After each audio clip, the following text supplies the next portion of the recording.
भाइयों बहनों, आपने उस आदमी को प्रधानमंत्री बनाया है जो पूरे अमेरिका और यूरोप को अनाज दिलवा सकता है। ये बयान विदेश मंत्री डॉक्टर जयशंकर ने 9 दिन पहले दिया था और 9 दिन बाद पूरी दुनिया विदेश मंत्री जयशंकर के इस बयान पर मोहर लगा रही है।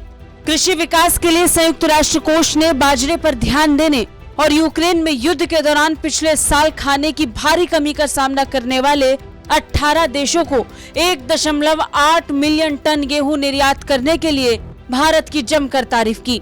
अंतर्राष्ट्रीय कृषि विकास कोष के अध्यक्ष अल्वारो लारियो ने कहा कि भारत की G20 अध्यक्षता में वैश्विक खाद्य प्रणालियों को बदलने की क्षमता है। उन्होंने भारत द्वारा 18 देशों में गेहूं के निर्यात करने और बाजार पर ध्यान देने के लिए देश की सराहना भी की। International fund of agriculture development के अध्यक्ष अल्वारो लारियो ने यह भी कहा कि भारत की G20 अध्यक्षता में वैश्विक खाद्य प्रणालियों को बदलने की क्षमता है।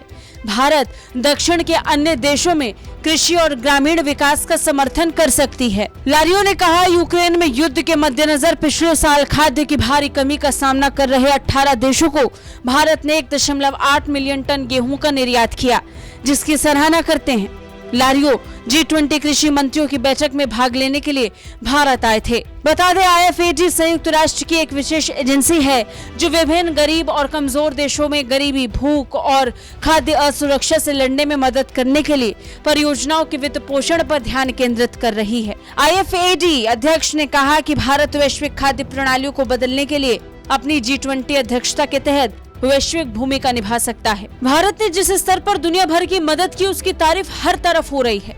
यही कारण है कि भारत आज मजबूत दावेदार बनकर उभरा है। सिर्फ कोरोना ही नहीं, रूस यूक्रेन युद्ध के बीच दुनिया भर में पैदा हुए खाद्य संकट से निपटने की जिम्मेदारी भारत ने अपने कंधों पर ली। साथ ही विकसित देशों द्वारा की जा रही जमाखोरी के खिलाफ भी एक्शन लिया। भारत ने खाद्य कीमतों में अनुचित वृद्धि के बीच जमाखोरी और भेदभाव पर चिंता व्यक्त करते हुए अमीर देशों को आगाह किया था। पश्चिमी देशों की ओर इशारा करते हुए भारत ने कहा था कि अनाज को कोविड-19 के टीकों की तरह नहीं देखना चाहिए।